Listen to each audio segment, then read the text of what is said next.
Hello and welcome to this episode of the Star Wars Universe Podcast. We're in a little bit of a waiting period. Kenobi has come to an end. Andor is about 2 months away. It's going to launch on my birthday, a great birthday present. And in the meantime, we're going to do some fun episodes looking back at things. And today, Paul and I are going to talk about why it is that we love Star Wars animation so much. What is it about animation that proves a really good way to tell the Star Wars story? And what are some of our favorite moments from our favorite shows? All that and more after a commercial break we have no control over.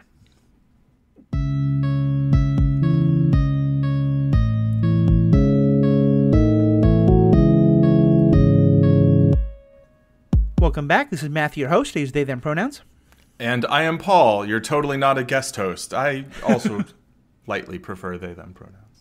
So I actually had a funny moment. I recently recorded an episode of Superhero Ethics that's also Marvel Movie Minute because it's done in partnership with Andy from there. And I referenced how I had been a guest on the Marvel Movie Minute season of Thor, and he got very upset. I was like, no, you were a co-host. So apparently the avoidance of co-hosting duties is a thing. So you have often said that the Star Wars animation is some of your favorite Star Wars, and that animation is in many ways, you think, one of your favorite ways to tell Star Wars stories. So let's just kind of jump right into the topic. What is it you like so much about animation as a means of telling the Star Wars story? Well, I think the Star Wars movies originally were done with a lot of practical effects, right? Right. It was this really big vision to make these bombastic movies that had, you know, all sorts of aliens and spaceships fighting and, you know, lightsabers and all these things that were really hard to film. And, you know, given the technology that was available in the late 70s and then early 80s, they did a phenomenal job of that, right? Yeah. And then as time went on, the movies, you know, continued to try and push the envelope. I think sometimes in effective ways and sometimes in somewhat awkward ways, right? But the thing about animation is that you can just put whatever you want on the screen. Right. And granted, actually, I don't think the Clone Wars, or for that matter, Rebels, overall have the highest quality animation compared to some other animation that I enjoy. But for me, certainly the first couple seasons of Clone Wars are pretty rough. Yeah, for sure.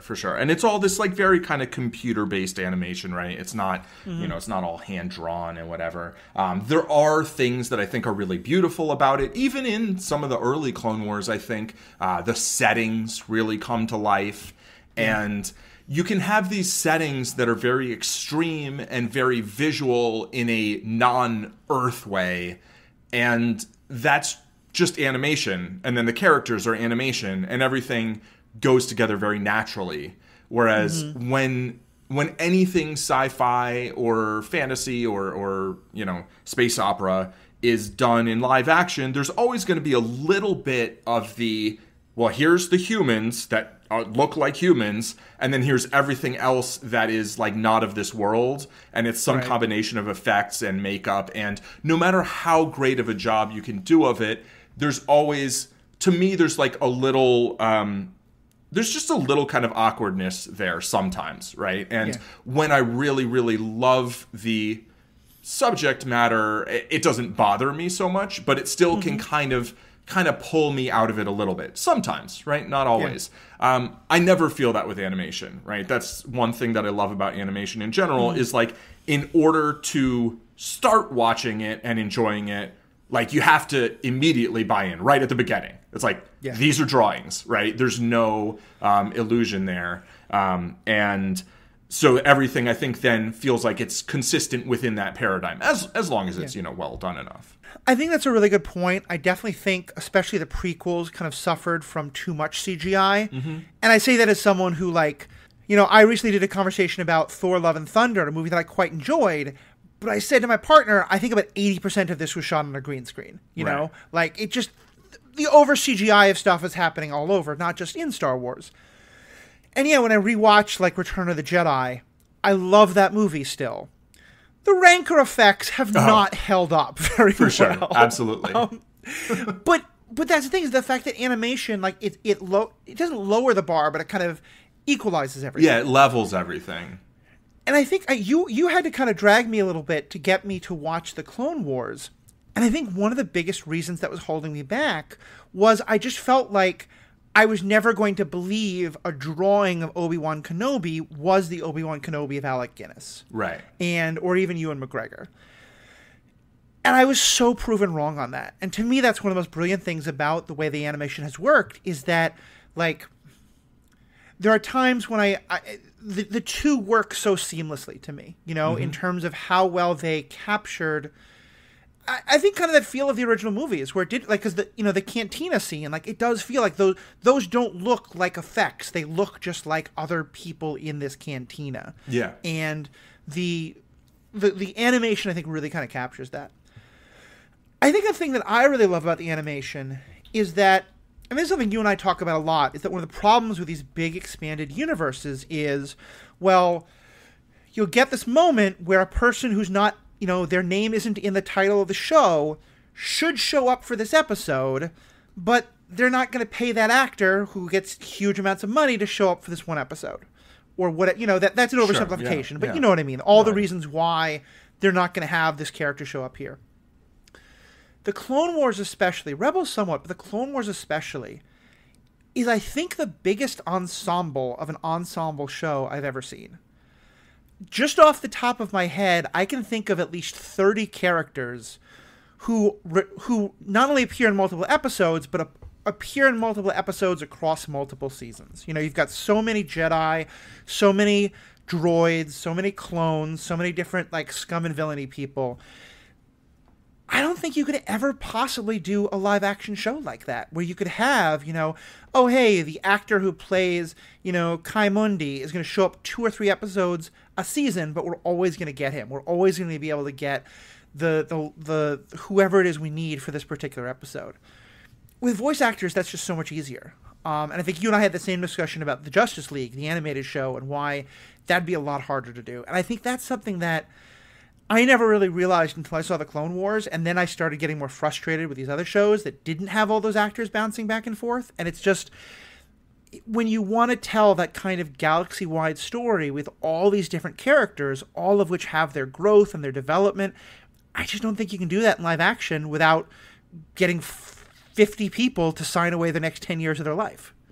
Which MCU is probably going to try and do, but, like, Yeah, like, I'm thinking of, like, Game of Thrones or something that did have a massive ensemble cast, right? But, right. Didn't they actually recast at least 1 or 2 characters midway, right? Yeah, they recast a couple actors and they also said a couple times that they, like, used this character for the plot point because the original character was like, no, I did 2 seasons 4 years ago, I'm done, Right. Yeah, and that, I mean, like in Harry Potter, they recast Dumbledore because the actor died, right? Right. Whereas in the... They also recast Lavender because they didn't want Ron dancing with a black girl, which is a whole other thing. That's a whole thing. Yeah. But, like, in animation, you can, I mean, in Avatar: The Last Airbender, Mako, who voiced Uncle Iroh, died. Right. And, maybe they used him less in season 3 because of that. I'm not sure. But they definitely, they got someone to impersonate him. And it's like, it's a lot easier, I think, to accept, like, someone's voice. Like, voice actors can imitate other voice actors, right? That's right.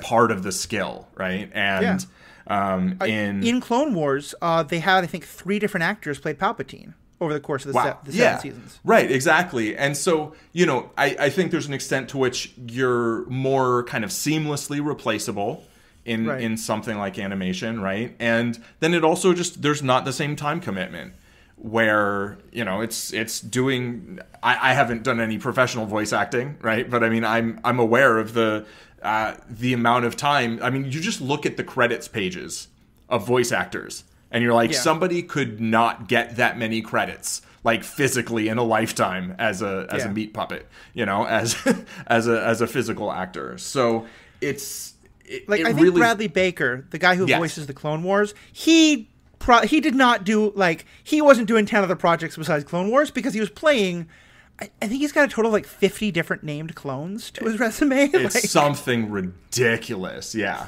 Ridiculous. What years was it? Was there overlap between that and Avatar: The Last Airbender, or Clone Wars started right after it ended? I think Clone Wars started after Avatar ended, but I'm not sure. Yeah. Because Dave Filoni did both. And as did D. Bradley Baker. But D, I thought it was F. For some reason, I thought it was F. Bradley Baker. That's why I just said Bradley Baker. Right. Yes, D. Bradley Baker. Yeah, Thank Bradley. you. And so it really does. That's one of the things I love about Clone Wars specifically, is that it tells so many different stories within this massive setting over a relatively short time span, right? It's supposedly 3 years in universe, but it's, it's like 7 seasons, which, the seventh season was a little while later, but it doesn't feel like there were a lot of compromises in terms of, we'd love to tell this story, but we just don't know how to do it. It feels you couldn't have an actress play teenage Ahsoka for 7 years. She would age out. Yeah, exactly. Yeah, I mean, having covered Stranger Things recently, you know, we are intimately familiar with that person doesn't look like what I think their character is supposed to look like at this point. Whereas, you just age them up exactly how much you want in animation, right? And, and then the voice actors can change the voice accordingly, however they choose to, right? I just think animation, and this, this was before The Mandalorian. I think it showed also how much a setting like Star Wars can really be explored on another level in a series, right? Yeah. That's not a series of movies. It's not a series of blockbusters. It's a series of episodes. And, they're short episodes, but you string 2, 3, 4, 5 together if you want, and you get a pretty good arc, right? You get a mini movie, but you don't have to, come back to this or that. And granted, the Clone Wars was a little all over the place at times in terms of, the sequence of storytelling, and I think some people would say that's a little bit to its detriment. Fine. But I think you get so much opportunity, and there's never a story that you have to say no to because of logistics, right? You just decide what stories you want to tell, and then you get to tell those stories. And I just think that's great. Yeah, I mean, it's funny because in some ways I think I prefer Rebels to Clone Wars, in part because it is a more tight story about a small group of people. But I love that Clone Wars exists, and I feel like so much... I think Clone Wars added more to my understanding of the Star Wars universe and the characters in it than I think any other property. Because it is just this galaxy-wide show over 7 seasons that explores so much. All these different clone interactions, all the stuff about the Jedi, all the stuff about the Sith and the non-Sith dark side Force users. Yeah. There's just a lot there. Yeah. I think the other reason why I was nervous about getting too into Clone Wars and then all the animation in general was kind of the same reason I was nervous about getting into the books for a while. I didn't want to go into a dead end. I didn't want to get really invested in a part of the universe that was never going to show up in any other part of the universe. Oh, okay. The fact that now, especially with the Disney Plus shows, Bo-Katan is now a live-action character being played by the person who was her voice actress. Yeah. Ahsoka is a live-action character being played by someone different, and that's fine too. Yeah.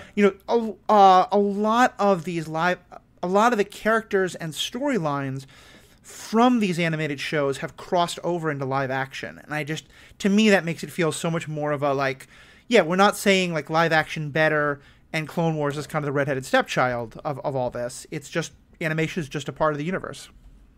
Yeah, exactly. They integrated it in a way that, something like the MCU never really did with Agents of S.H.I.E.L.D. or the Netflix MCU, right? Not so much that the movies themselves acknowledge its existence, but the movies and then the TV shows definitely play off it. And I think there's a feeling that's these are live action, so they're more real. But it's no, they reference a lot of stuff in a series. Yeah. Definitely. There is one more thing in animation that I really enjoy that's much more personal that is, when you watch an animated show dubbed, you're doing the same thing as when you're watching an animated show that isn't dubbed, because it was dubbed.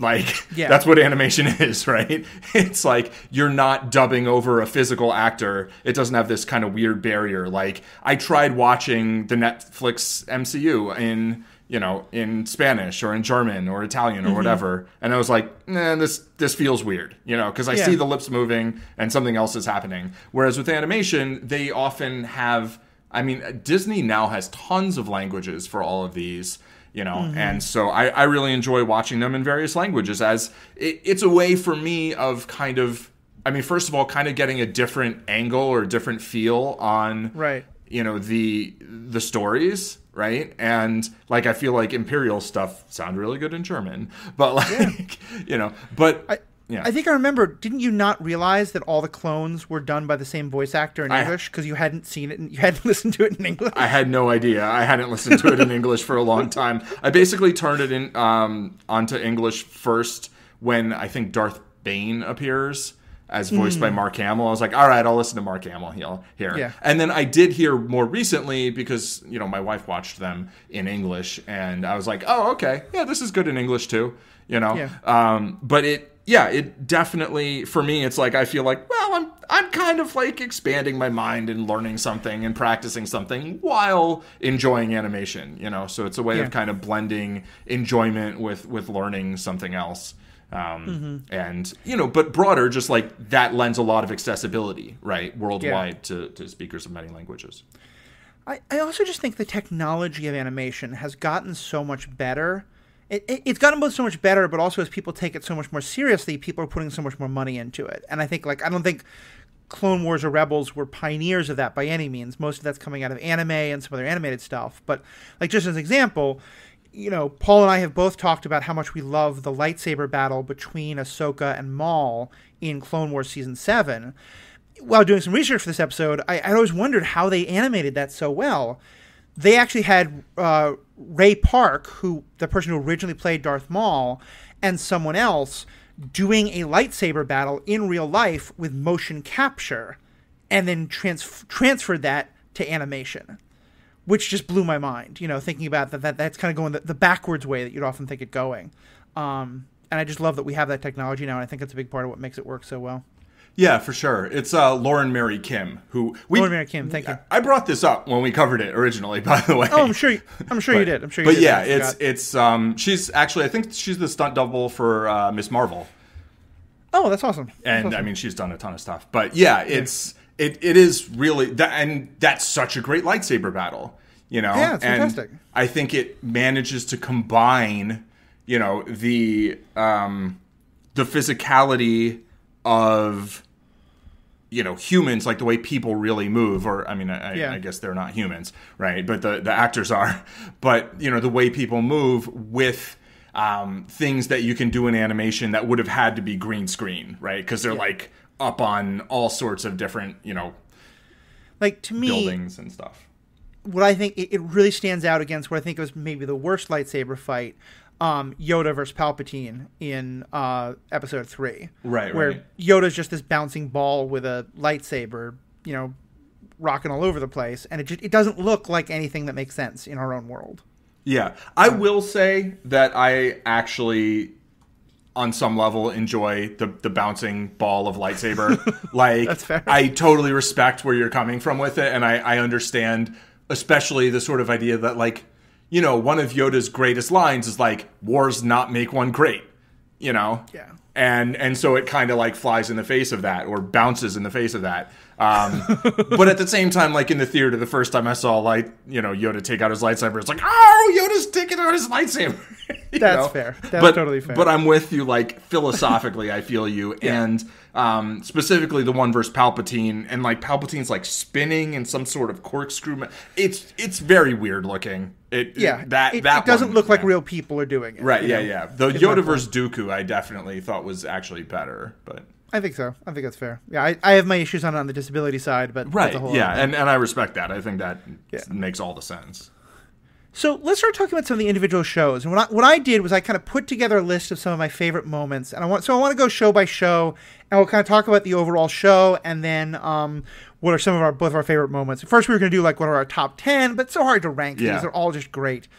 And I want to start with a show that we haven't mentioned yet that I was not a big fan of. My sense is that you were not a big fan of. I don't even know if you've seen it. Star Wars Visions.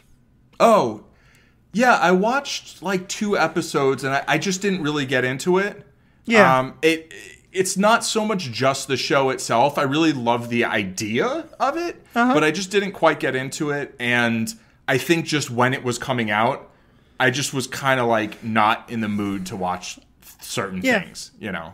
That's fair. So I might circle back to it, but yeah. Most of them don't really fit into the larger story. My friend Jonah, who's been on the podcast a bunch of times, and he does a wonderful podcast on the Star Wars Legends books called The Archives Are Incomplete. I strongly recommend people checking it out. He described the show as, this is what people in the Star Wars universe would watch on TV. Like, I like that. These were fictional stories as told by the people in that universe. And I like that a lot. Yeah. I think the show is fantastic. That particular style of animation, I'm not much of an anime guy, so that never really grabbed me. And I think because also it didn't fit into the universe, it didn't really grab me. Yeah. I want to go back and rewatch some of it, though. But there's one particular moment that I wanted to highlight because I love it so much. And it's in the first episode, Okay. so when you have I did watch that one, yeah. The duel, and it's basically like a samurai story, a Ronin story, and it's all black and white except for the lightsabers, which is such a brilliant, like, a use of animation that's so great. But the particular moment that I liked was it is set up as these Sith have come to the village, and the Sith are doing terrible things, and now here comes this Ronin who's going to be the cowboy, the wandering samurai, the one who comes to rescue the day, the Mandalorian. The man with no name.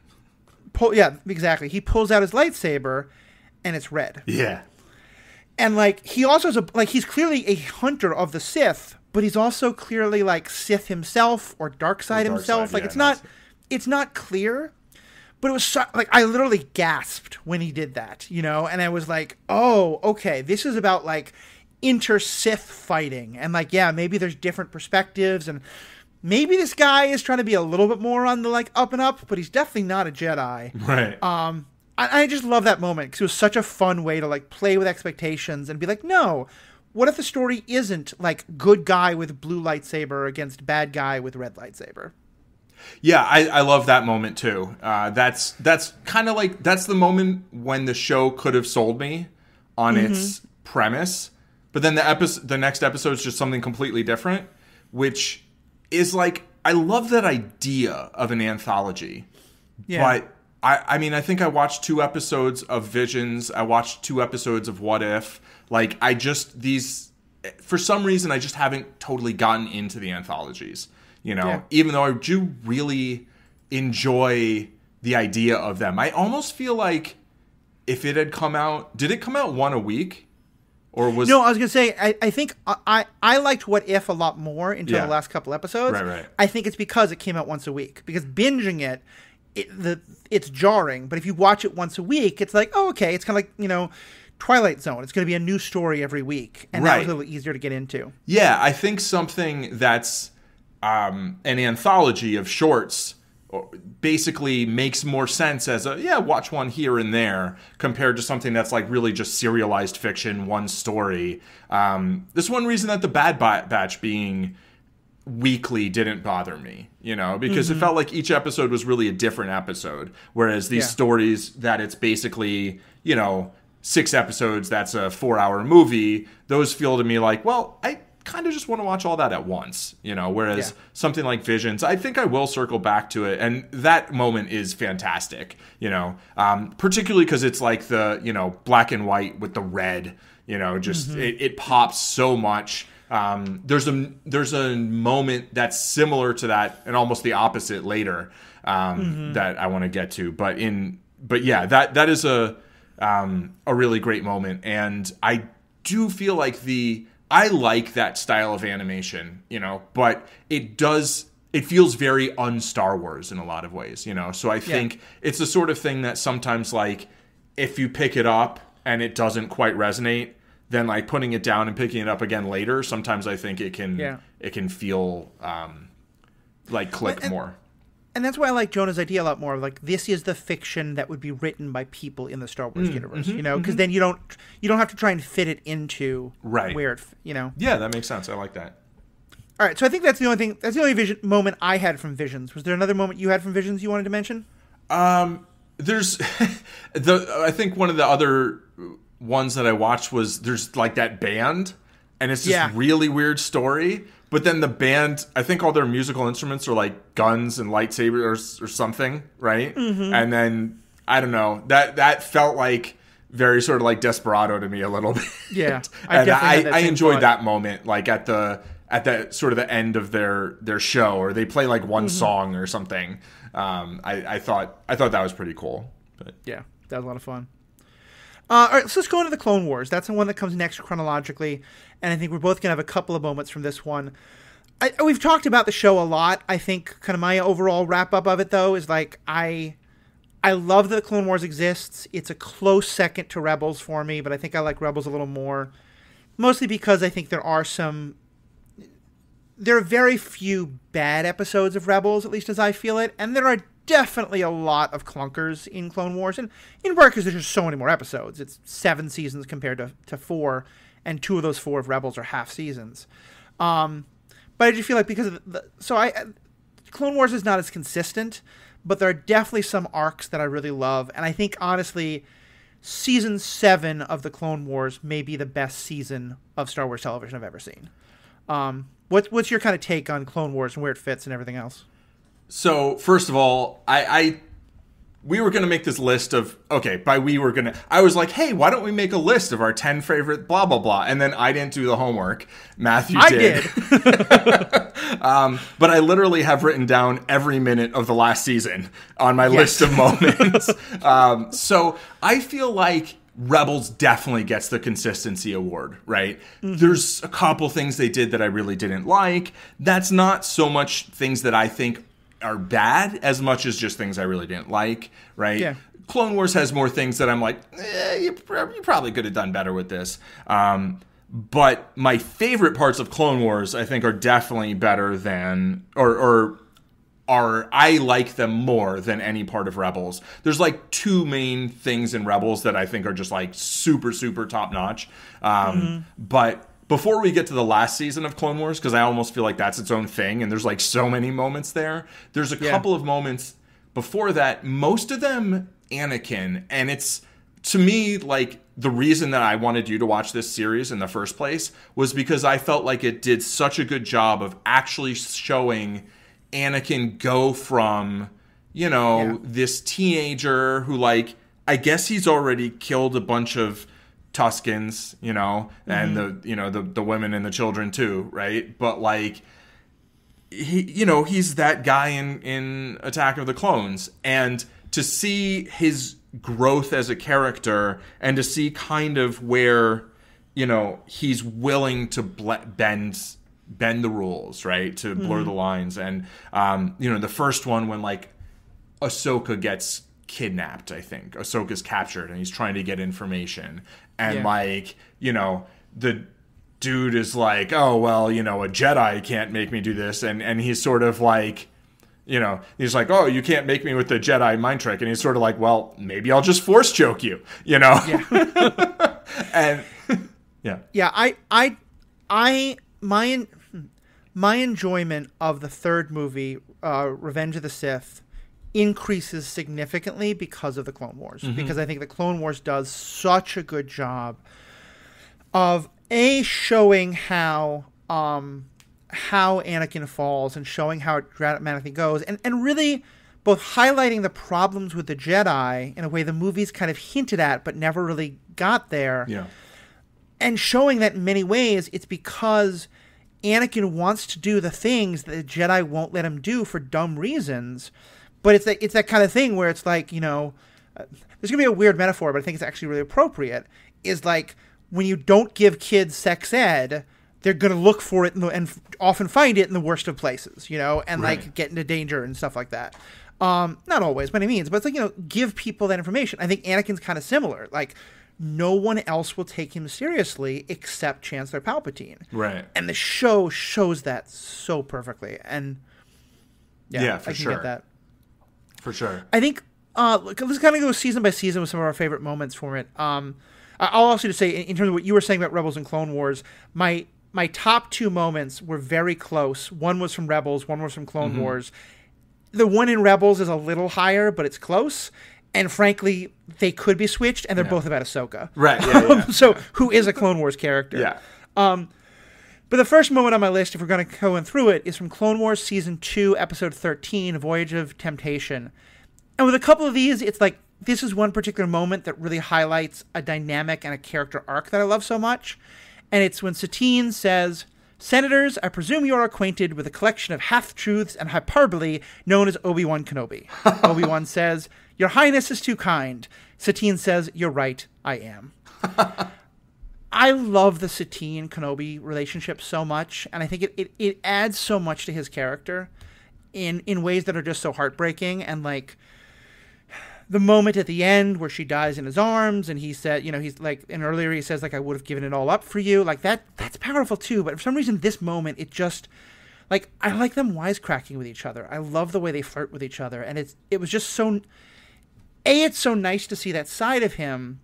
But also, and I said this before, so I'll be brief, I think that knowing that he came so close to leaving it all for Satine and denied himself, I think that's a big part of why he cannot bring himself to stop Anakin and Padme.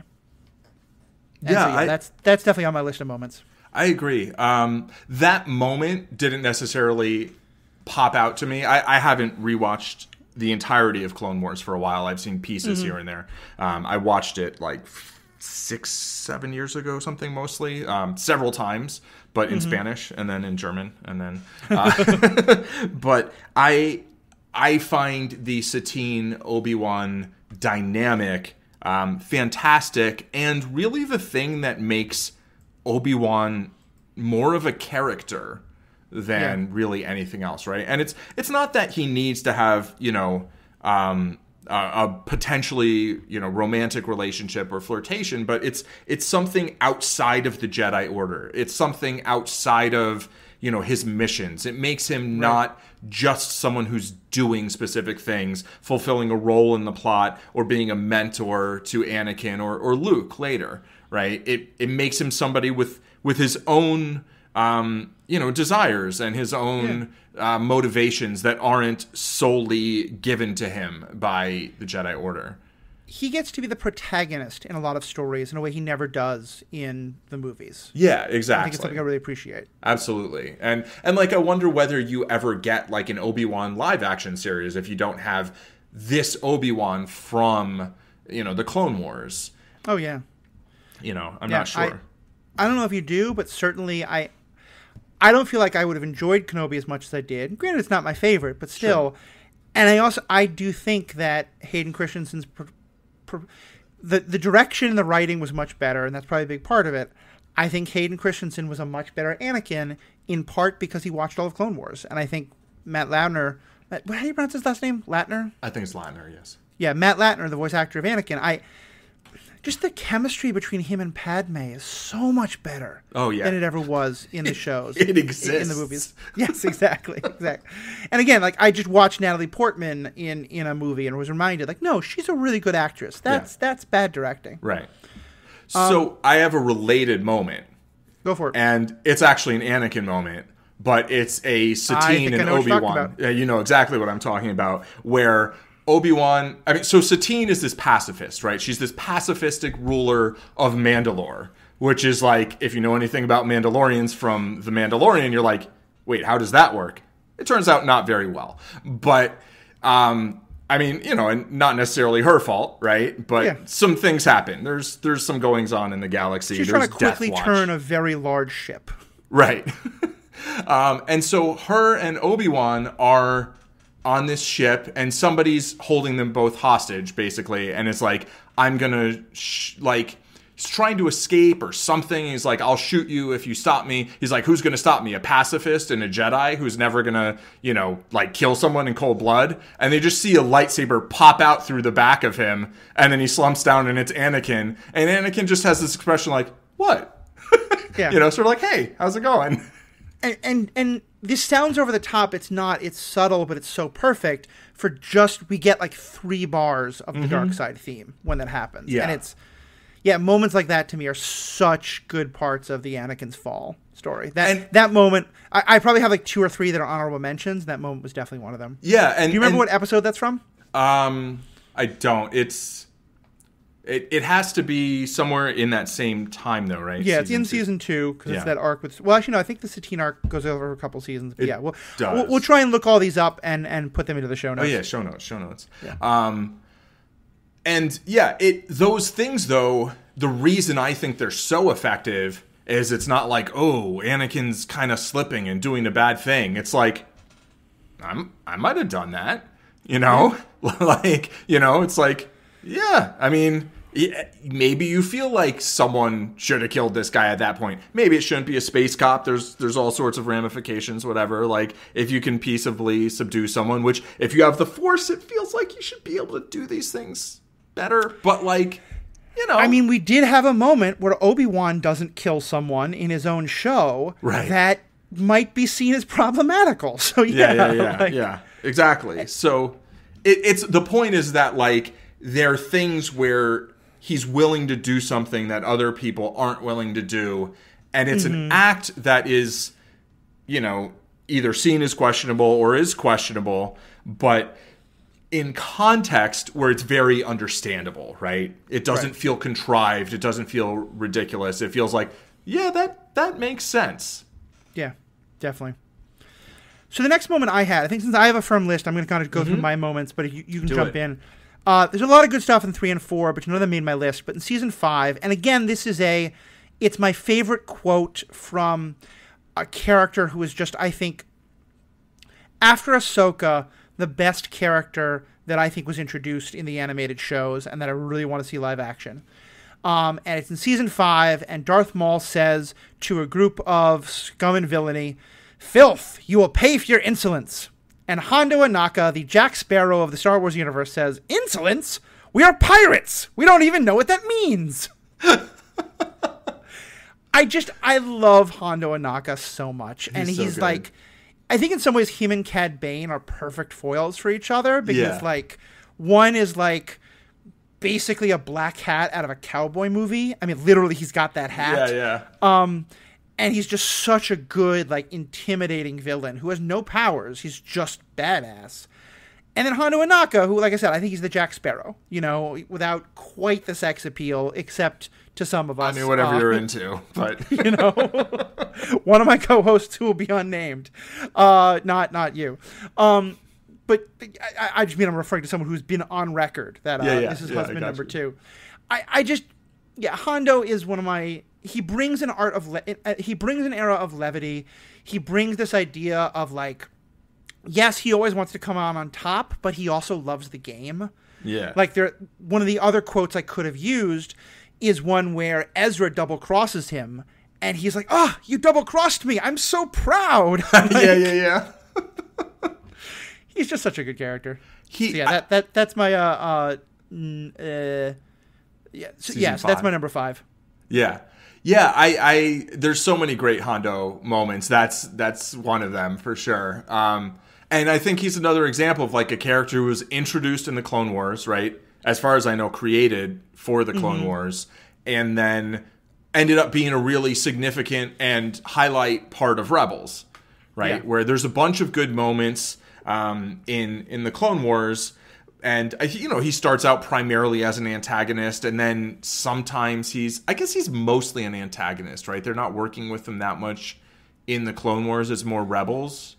I wonder, Paul, if there's a term for this. He's an antagonist. No, actually, no, this wouldn't count. I'll cut that out. He's an antagonist who most of the time winds up being the kind of like grudgingly helping our heroes. Right. Or our heroes are grudgingly helping him. Yeah, exactly.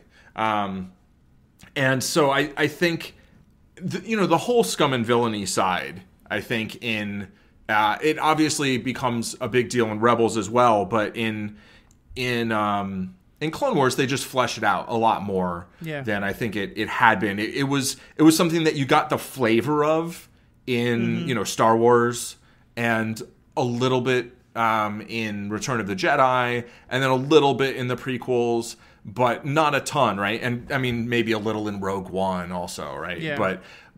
But the Clone Wars really, I mean, you have little kid Boba Fett too, right? Working with various different bounty hunters, and you get Aura Sin, you get the reptilian, the Tardashian, I think it's not Tardoshan. What the hell is that race called? Tardoshan. But the the reptilian guy, Bosch, who's the reptile bounty hunter who became a little fan favorite. Like, all he did growl.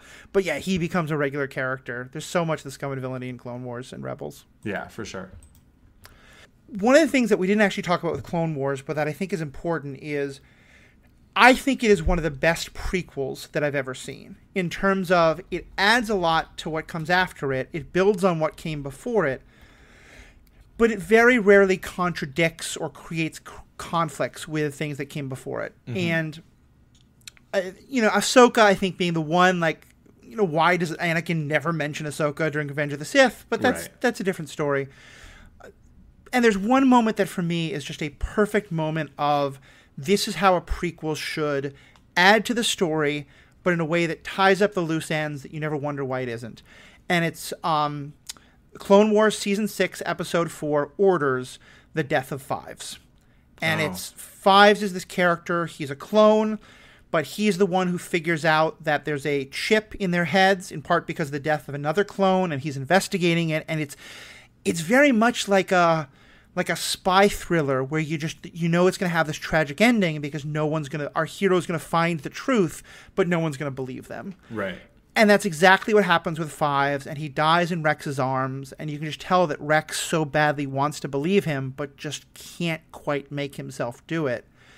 And that moment helps set up Rex actually believing it in Season 7. But even then, I felt like it answered one of the biggest questions of the prequels. Why did the clones turn so quickly? It explained how the chips work, while also tying up the loose ends so well that you never are wondering, well, but why didn't all the clones know about this? And I just, like, it's not perfect. In some ways, I wish the clones had a little more agency than just a chip in their head. Yeah. But getting past that, I just think it is, like, to me, like, if I could give a class on how to make a prequel, I would use that moment, that whole character arc.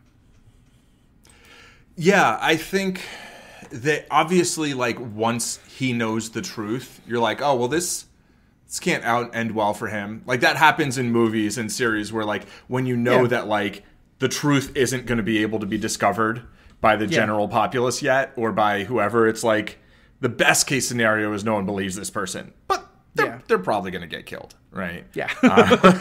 And yeah, I mean, the whole, like, the chip thing, I'm not crazy about it, but at the same time, I do find it a little more credible than that all the clones turned against the Jedi all at once by an order from this one dude who, like, it feels more believable, even though it also feels a little like a cop-out in some ways. But I do think once you accept that as, like, okay, this is the way it worked, I think they do a great job of it. And then that becomes pivotal in the Bad Batch as well. Yes, right. Very much and so. And I think it's handled really well there. And yeah, this whole arc it's one of those, like, when you have, like, putting together a prequel, and this is like an interquel, right? It's like, it's a prequel to Revenge of the Sith, but it's a sequel to Attack of the Clones. It's like they're sliding in between these two big movies, like 150 episodes of TV or something like that, lot. Right? They're just slipping in 100-something, 40-something, 50 hours of television. And it's like a puzzle, I think. Like, how do you get it to interlock with the sort of the edges of those stories? And I agree with you that Ahsoka, it's like, okay, they wrote her out in a way that makes some sense, and, like, I think originally they were maybe going to kill her off, and then they're like, let's not do that. She's just too good of a character to just, like, waste this early, Which, thank God that we're getting her back now. Yeah, of course, absolutely. And, then you got those moments in Rebels, right? And, right. And then I actually thought when you were bringing up this, I thought one thing that they wrapped up in a similar way was Ventress. Yeah. That, like, Dooku had an apprentice, right? But we never see an apprentice in any of the movies. What's up with that? And it's like, well, you know, the apprentice doesn't stay the apprentice because Palpatine's like, hey, you can't have an apprentice. You got to kill her off. So he tries, and it doesn't work super well. And then they introduce the Night Witches, you know, which is, I think, a really fascinating... the Night Sisters? Is that Night Sisters, yeah. Yeah. But they are witches, you're right. Right. Yeah, and Ventress's story with the Night Witches had a number of honorable mentions for me, and the one that's probably 11 that was so close is the episode of Ahsoka and Ventress as the two people who have kind of both left their orders and are kind of like, to me, I still want the buddy cop show of those two together, you know? And I will say also, for people who want even more closure on the Ventress story, the book Dark Disciple is, I think, the best exploration of the dark side and the idea of, like, can you use some dark side powers without it corrupting you, and that maybe it's not as black and white as the Jedi would want you to know. And it does give a wonderful kind of closure to Ventress's story in a heartbreaking way. But, yeah, it's a really, really good book. Cool. So let's make sure this. So the last Clone Wars episode I wanted to bring up, and it actually is very similar to kind of what we were just discussing there. It is from season 7, and it is part of that last arc. And I really wrestled with trying to find what was the one favorite moment, and the Ahsoka Maul lightsaber fight is up there. But I think even more so, and kind of it's the same thing we're just talking about, there's a moment in season 7, episode 10, The Phantom Apprentice, where Ahsoka and Maul are talking. And some of it's them like kind of trash talking each other and things like this, but they're getting under. But part of what they're realizing is that both of them have been abandoned by their respective orders. You know, he wanted to be with Palpatine, like you said, or you didn't bring this up, but Palpatine like kind of kicked Maul out, and Ahsoka's been. She chose to left after the Jedi, but really because she saw like how terrible they were, and they had kicked her out. And it's just this really touching moment between the two of them kind of realizing that even though they're on very opposite sides, that they really have this connection. And to me, then it is paid off so well with once she has defeated him in that epic lightsaber battle, and now the whole ship turns on her, she releases him. And he thinks, like, he has this moment, and I almost feel bad for him, because he's like, wow, I have an ally. And he's like, well, can you give me a lightsaber? Because she basically says, I need you to create a distraction for me. And he says, well, can you give me a lightsaber so I can survive? And she says, I'm not rooting for you. Yeah. Yeah, she's like, oh, I'm not rooting for you. It's so brutal, but it's so... And I love that moment for her, I love that moment for him, but yeah, to me, it's all teed up by that great discussion they have in The Phantom Apprentice. Yeah, for sure. Going back a little, the whole thing of Ahsoka leaving the Order, I think that was all. That's not so much a moment, but like the way they don't trust her, and then she like actually teams up with Ventress for a minute. That's like sort of your buddy cop moment. Yeah, right? exactly. But it doesn't really last that long, and then she decides to lead the Order. And now here, where she's like, she's not back to be a Jedi. She's just back to do this one thing, right? And then she has that conversation with Maul, which is awesome. They have the lightsaber battle, which is amazing. I think maybe that's the best lightsaber battle in all of Star Wars. Like, I can't think of one that I think is better, you know? In terms of like pure fight choreography, I 100% agree with you. Yeah. That's what I mean. Yeah. Others have more emotional resonance for me, but that I think is just in terms of like a fun fight to watch. Yeah. That's the best. Yeah, I mean, like the one at Return of the Jedi will always be the climactic, epic, most important lightsaber battle that, in my view, of you know, the galaxy, right? But and this one doesn't have it. It has emotional stakes, but it's this like it is this sort of like second tier lightsaber battle in terms of like these are the apprentices, right? These aren't the masters, but the fight choreography is just spectacular. And so I think it's kind of the tragedy of it is, to some ways, you know that like this fight doesn't matter. Right. It's happening against the background of Order 66 about to happen. Yeah. You know what comes next, and neither of these characters filter into it. And that, yeah, it's just like, to me, I think the most powerful one is Duel of the Fates, and that might be 90% the music. Yeah. Well, frankly, the music. I mean, you can't argue with the music. But again, I don't think Duel of the Fates hit me much harder after watching the Clone Wars, because now I was much more invested in the relationship between these two. Right. But yeah, definitely agree with you that the Ahsoka falling is definitely part of another great moment. But yeah, then her with that saying that to Maul, oh, I'm not rooting for you, you know. Yeah. And then he goes like full Magneto when he's like in one of the hallways and he's just like ripping the metal paneling off the walls with the Force and having it like decapitate like a ton of clone troopers or whatever. Yeah. That whole season is just, I mean, I've already said it, but there's so many moments in just those last 2 episodes, right? Where she's like, you're a good soldier, Rex, and like, it's so heartbreaking to see them like going up against, all the other troopers. I think Jesse is leading them at that point or something, right? And like that they're not going to kill them, but they're not going to just let them kill them, right? And like all of them having her like a sort of painting of her face basically on their helmets, or some of them doing that, Yeah. And like then like when she walks in and sees that, and then Anakin hands her lightsabers, and like all of that was so awesome, but like the like, to me, the capping moment, and this is sort of where you were talking about visions, this is the thing that to me is sort of a little parallel here, is when you see they've buried them all, right? Yeah. And they have all of the helmets like on sticks or something, right? Like as like grave markers. I think it's their rifles. Oh, it's their rifles, yeah, of course. Yeah. And then Vader shows up. The last scene of Clone Wars is there's no talking, right? There's just the sound of nature, and it's it's now all covered in snow with this crashed Star Destroyer, right? Or whatever it was called at the time, cruiser, right?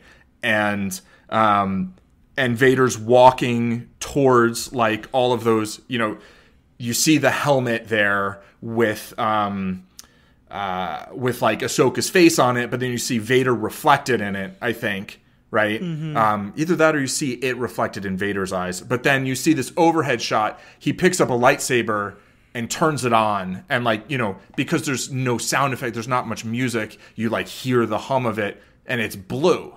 And it's Vader standing there in the snow holding this blue lightsaber, Yeah. And to me, that's like, he's just become Vader, right?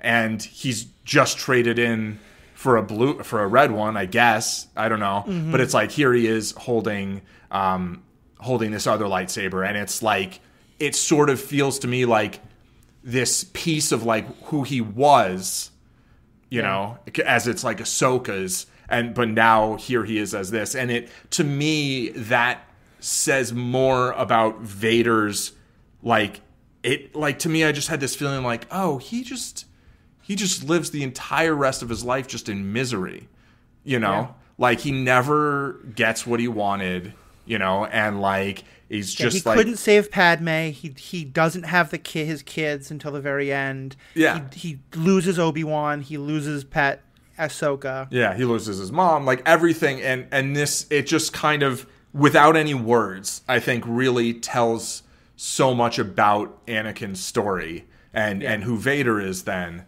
And everything that had happened between Rex and Ahsoka and all those troopers, And everything you just said also, again, I think we start talking about Rebels now, but I'll just start by saying, like, one of the things I love so much about Rebels is how much it pays off. Rebels to me is in many ways a love letter to the Clone Wars. Yeah. And one of my favorite moments I'll get to, you can probably guess what it is, but it builds so perfectly on all the Ahsoka Vader stuff.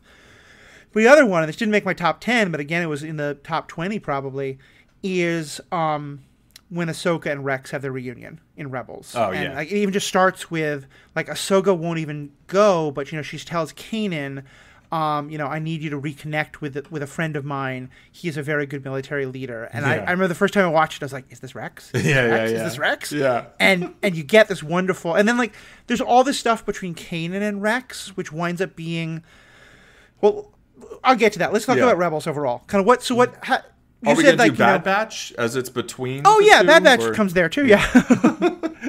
Thank you. I just so eager to jump into Rebels. We're like almost an hour in, and it's like we're only halfway through the timeline. I knew this was going to be a long episode.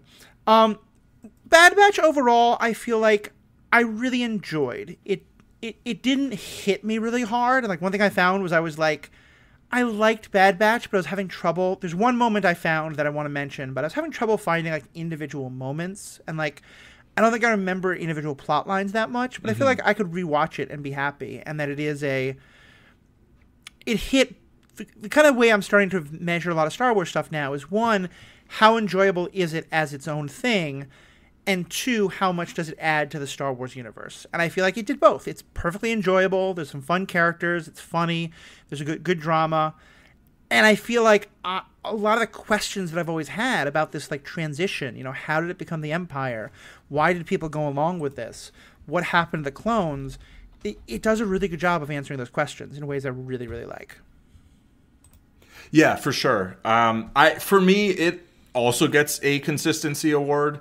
There's maybe an episode or two that I didn't like as much, but it really, it picks up where Clone Wars left off, like immediately, right? Literally, not even where it left off, it overlaps with the end of, what we were just talking about, right? They start with Order 66, basically, literally, that day. And I should just say, by the way, a spoiler warning, because we haven't covered... No, wait, we did cover Bad Batch at the show, yeah. Well, I expect if you're listening to this point, you've watched Bad Batch. I'm going to give a spoiler warning, just if you're watching Rebels along with this with the show. We will get to season 3 and 4 of Rebels, I promise. Just so much is going on. We are going to spoil some moments from those last 2 seasons, though. So if you haven't seen them yet, you might want to pause and come back to us. But we're going to talk about Bad Batch first, though. So yeah. At that point, I think when we get to season 3 Rebels, then maybe we'll say, right? Yeah.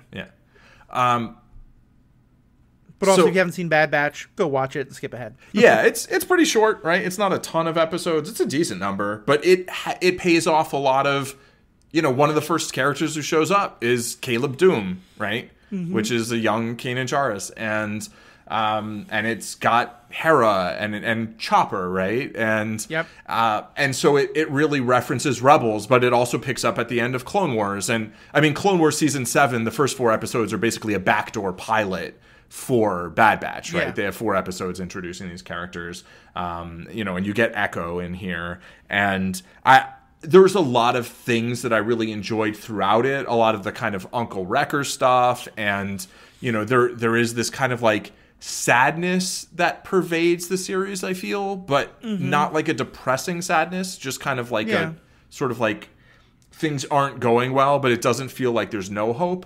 But sort of the opposite of that, the one moment that like actually really sticks out really a lot to me is when Omega gets off the ship, the first planet that they go to after leaving, the place she grew up in, that's an ocean planet, and she just was inside this facility her whole life. Like, and she gets out and she's like, oh, this is dirt. Like, I've read about this. Like she picks up soil and she's like, there's just like the nature of that planet. And the fact that then that's where, they run into, what's his name? Cut? Is it Cut? The episode's titled Cut and Run. Okay. But anyway, it's the trooper, the deserter, Yeah, that's right. Cut. Yeah, that's his name. Yeah. And basically just that moment of of Omega being like, oh, this is soil, and then like the kids being like, do you want to play ball? And she's like, do you want to play catch? And she's like, what's that? And it definitely makes me think of there's kind of a gotcha thing going around the internet of like telling people you need to go touch grass, which is kind of means like you need to go get out of your home and like see the world and remember like not everything is just what you're reading on the internet kind of thing. It's a little silly. It's become a meme, like most memes are. But I always think of that Omega moment when someone says that, you know? Yeah.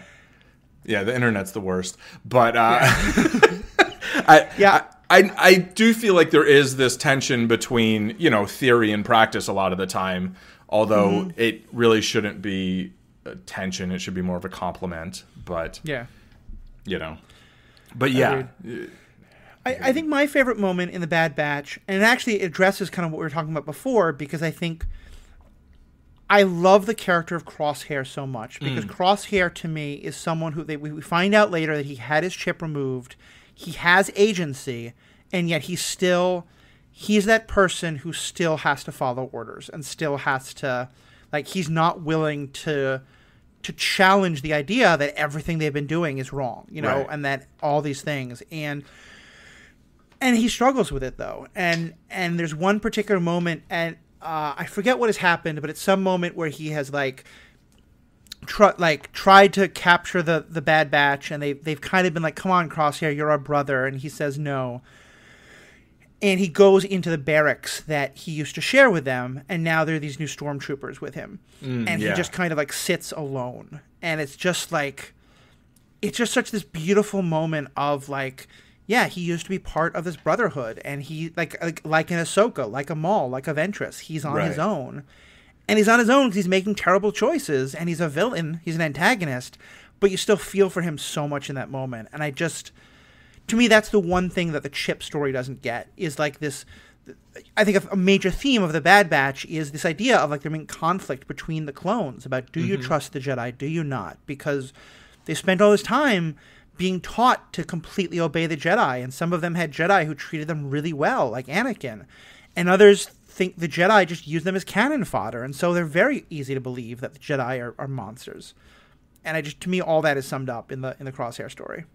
Yeah, me too. And I was very happy that it turned out that he'd removed his chip and that he still chose to follow orders, right? Yeah. He wasn't programmed to anymore.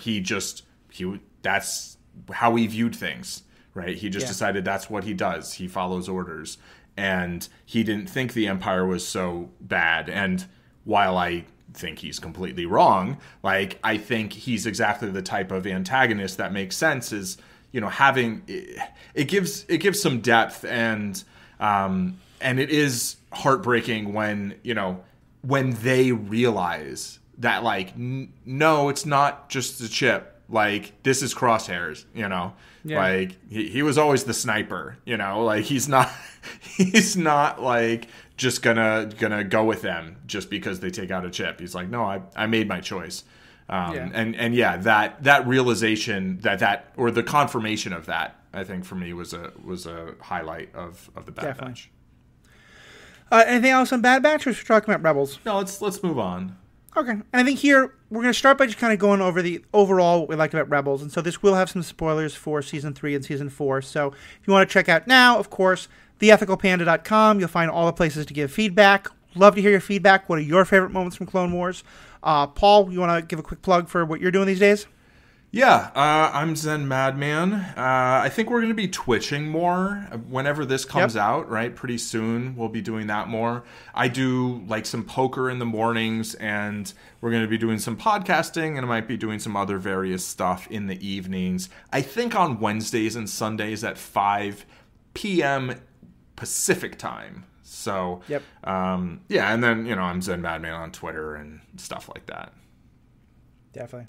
So we'll be right back with Rebels. So we'll get into Rebels right after this commercial break. That's hilarious. I was going to be like, "What? You should put a commercial here." I have the chip. Welcome back. All right, so let's talk about Rebels. We talked about it briefly before. Like you said, it wins the Consistency Award. Not needing to kind of go into more about how it compares to others, but just overall, what's your feeling on this show? Yeah, this show, I remember, I think when we were doing some of the Kenobi feedback or something, you mentioned twisting my arm to watch it, which I think I disputed the exact characterization that way. But, definitely I watched the first several episodes. I think I like tried to watch it in French because like I don't know why, because I got the discs, right, and I was like, all right, well, I already watched Clone Wars in Spanish a few times, so like I'll watch this in French because it only had Spanish and French, and like I watched a certain number of episodes. I think I switched back to Spanish or whatever, and I was just like, I didn't quite get into it. Like the group didn't quite grab me. And then you started watching it, and you definitely encouraged me to give it another shot. I was like, all right, I'll give it another shot. And again, out of the gate, it didn't super grab me. But, I mean, sometimes I can be like, I'll sort of watch something and do something else. Usually I watch something, like, with full focus, though. And so at a certain point, it kind of turned a corner for me. Sometime maybe late in season 1, I think towards the end of season 1. It might have been some of the Inquisitor stuff. And then season 2 I loved, season 3 I loved, season 4 I loved parts, really disliked a few things, but also saw them coming because it was like, I don't know how else you're gonna square the circle, kind of. Yeah.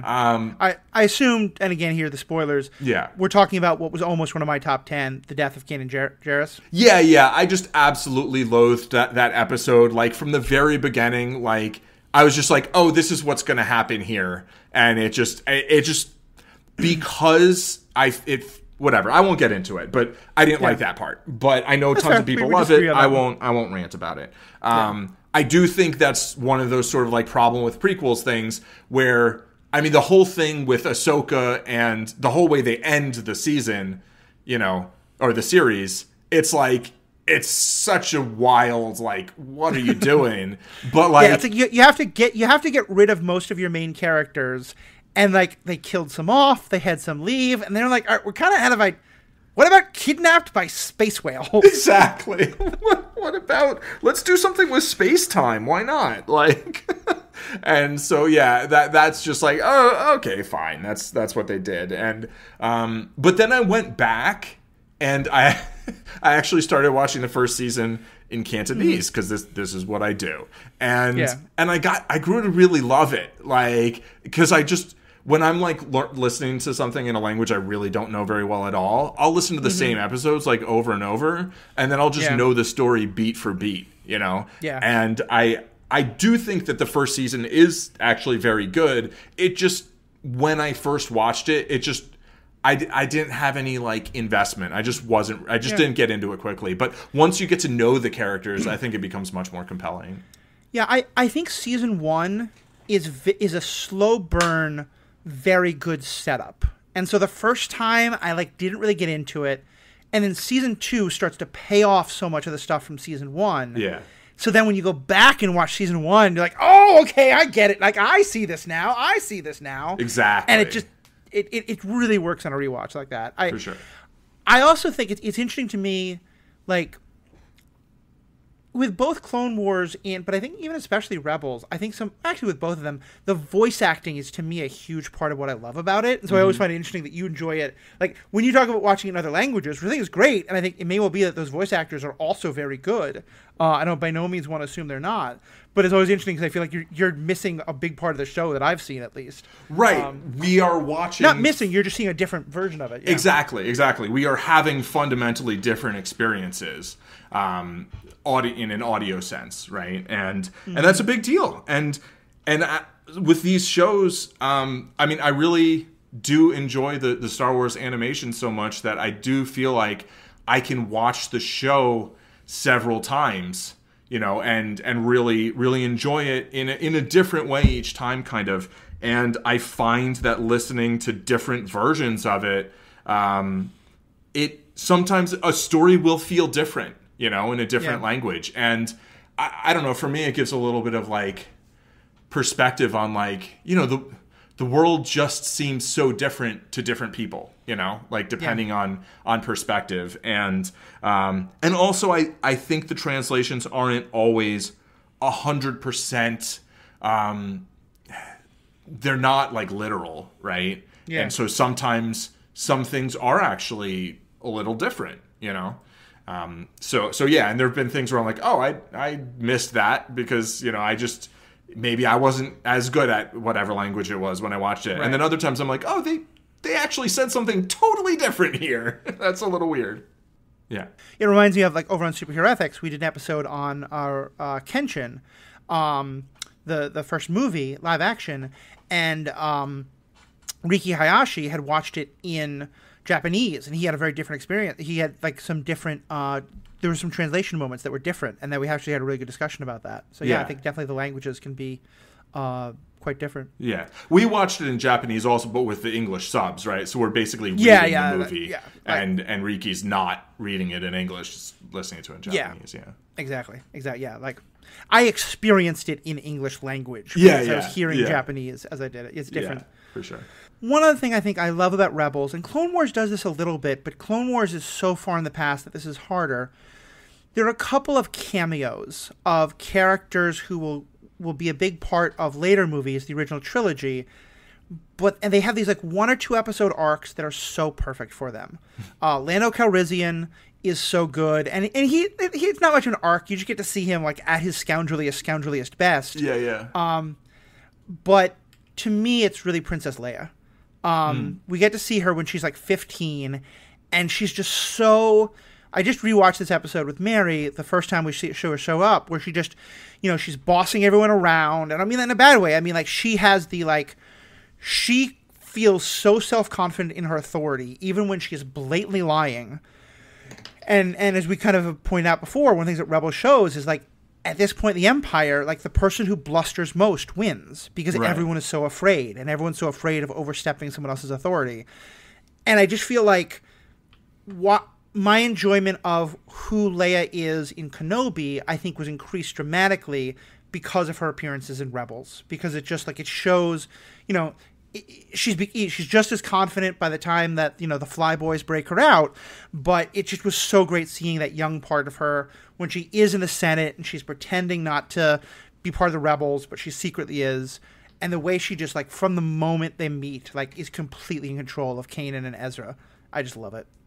Yeah, I think Leia's great in it. I think it really does gel well with her in Kenobi.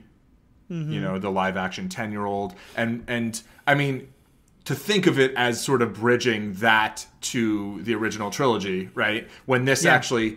They've just gone backwards, right? They did the original trilogy, then they did Rebels, then they did Kenobi, and somewhere in there, I guess maybe around while Rebels was happening, they have the sequel trilogy.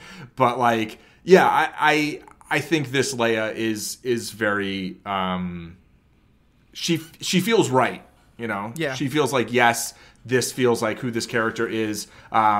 And I think that would be an interesting, I don't know, like, I feel like if they did a series 5 years from now with the girl from Kenobi, where she's a main character, like, I'd watch a, like, teenage Leia, like, and I mean, you could be in the Senate, right, when you're a teenager, right? I mean, Padme was, I mean, I know she was a queen or whatever, but, like. I mean, I think it's entirely possible she's a part of Andor. Oh, yeah, that seems... Well, yeah, but it wouldn't be the same actress, right? Unless this is... True. I mean, I don't know anything about Andor, except it has Diego Luna, and he's playing Andor. But I've specifically avoided any of the marketing stuff. Or whatever. I think it happens in, like, the 2 or 3 years before the original movies, but I don't know, and I don't want to know. Yeah. That would be my guess, but whatever. Diego Luna looks like he probably could play himself, like, the same age for a long time. Like, I don't know. Yeah. Like, I feel like he's looked the same age for a while. But, I think Leia and Lando both are great moments in the show. I feel like Rebels does a great job of paying off characters from Clone Wars. Having either Easter eggs or, like, full-blown cameos or, like, significant, roles for characters from the original trilogy and maybe stuff after that without relying on that. Yeah, like Rex and Ahsoka become main characters. Yeah. Lando and Leia don't. Right. Yeah. Like recurring regular characters, right? Significant part of the main... Never quite part of the main group, but, like, regularly working with them, right? Whereas Leia and Lando kind of just filter in, and like 3PO and R2 also earlier on, right? With Bail, I think. And then Leia shows up later. Yeah. So let me go through some of my specific moments, and you can talk about yours. I don't have any from season 1. I think there's a lot of great stuff in season 1, but to me, so much of it is paying off season 2. Yeah, go for it. Okay. Where they're facing down, it's the second episode, right? Ezra has been, I've watched these 2 episodes like a dozen times. So, basically, Kanan and Zeb or whatever were about to get caught, and then Ezra runs in and gets them to not get caught, but then he gets caught, and then they come back to save him, and then they go to get, pick up the Wookiees from the spice mines or something, and then Agent Kallus, the main antagonist in the beginning, right, in the very beginning, is there, and there's a bunch of stormtroopers, and the Wookiees and the, our rebel team are all pinned down, and Kanan's like, all right, we're gonna do a beta 22 or whatever. There's some alphanumeric code or something for it, and they're like, oh, okay, blah blah blah. And Ezra's like, do you care to let me in on the secret? And Kanan says, I'm about to let everybody in on the secret, kid. And then he like screws his lightsaber together and like wades out into all the stormtroopers and Kallus, and they're all like, what the? They're like, it's a Jedi. and that moment, but just like, I'm about to let everybody in on the secret, kid. Such a good line. It was so good. Such a good line. Yeah, no, I love that. I love the dynamic between the two of them. Kanan is such a good character, and I know you don't like his end. I love it, but I think we just get so many great moments with him. Absolutely. I couldn't find one to make my top 10, but the whole dynamic between him and Rex, like, on the one hand, they play it for comedy a lot, of like kind of Ezra's 2 bickering father figures. Right. But you also know there's so much pain there because they both represent this group that they, like, not as much Rex, but like, to Kanan, the clones betrayed him and tried to kill him and did kill his mentor, his master. And to some extent, Rex is like, well, I knew a good Jedi, and he talks very fondly about Anakin, which is kind of heartbreaking. Yeah. But he also thinks like a lot of the Jedi were kind of idiots and that his clones were better soldiers than the Jedi. Right. And yeah, so the dynamics between the two of them are so good.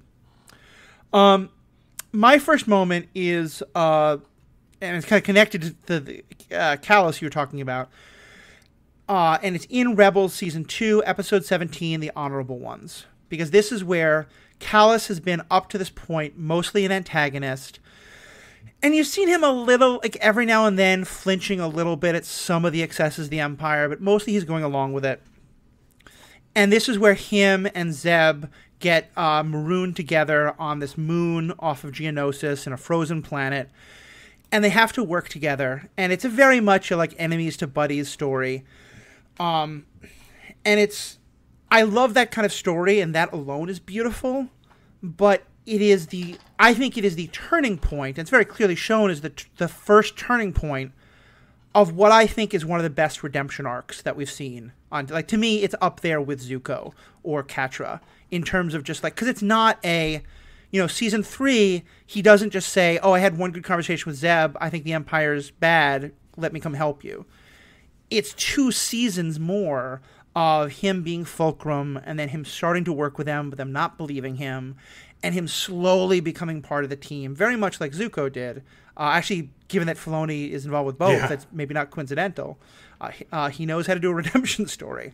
And frankly, by the end of it, it is not confirmed, and I'm saying, I don't think you're wrong if you don't see this. I think it's very easy to read Zeb and Kallus as romantically involved by the end. Particularly with things like, like Zeb takes him to meet his family on the planet of Lasans, the planet of Lasats. And granted, it's in part because Kallus has such a history with them. And this moment really gets into that, because one of the things Zeb has been so upset about this whole time is that Kallus has this sword, this like, it's like a rifle and a weapon. It's a rifle and a melee weapon that only the honor guard are supposed to have, and Zeb thinks he just like stole it, like when he raided the planet. But Zeb finds out that no, there is this tradition in his people of if you defeat one of that honor guard, they will give you the weapon as a sign of like, you defeated me in honorable combat. And that Kallus won it through that. And that Kallus clearly has regret about what turned into a massacre. And it's just, I love their story so much. And watching, to me, that episode is not the only, but one of the real turning points in it. Yeah, I have Zeb and Kallus on the moon on my list. Yeah. So it for me, there was not like a moment of that episode. It's like the whole thing, you know. Yeah. Basically everything you just said. I didn't see any romance there, but I'm not saying it's not there.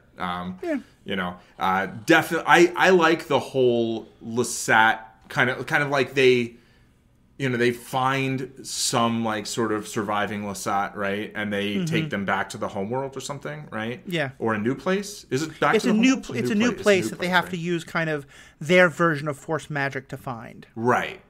And then the fact that he takes Kallus there at the end, I think is like very, very meaningful, regardless of how you interpret it.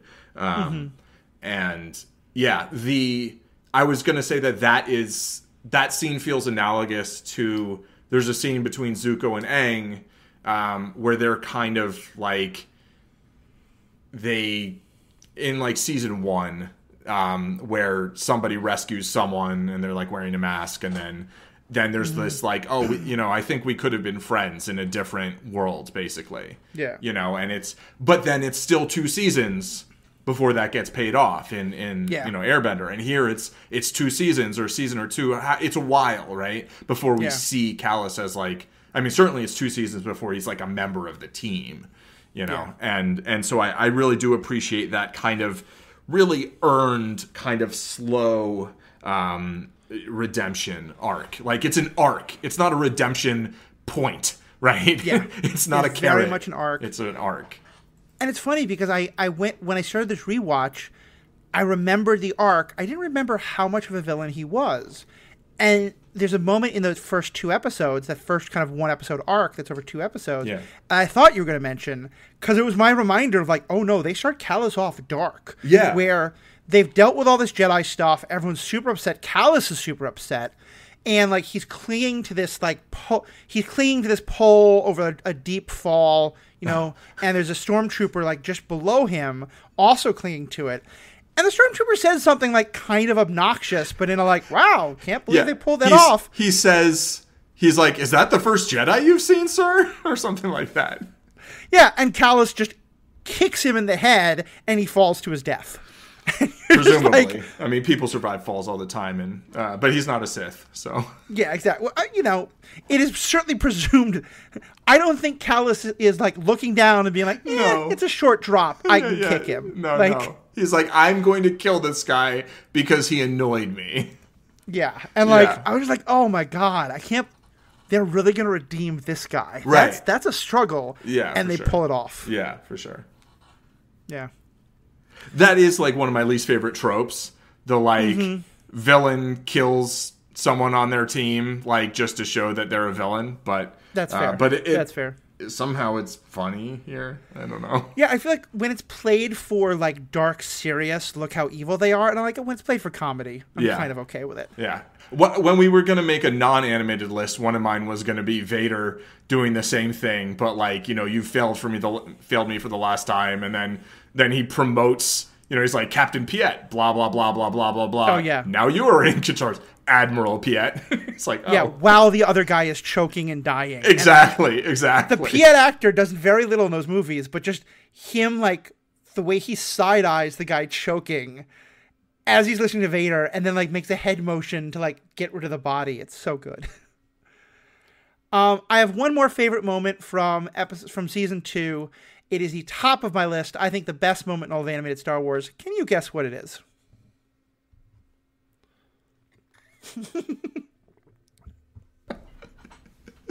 I am no Jedi. Yeah. It's the whole Ahsoka Vader confrontation. Everything about it is wonderful.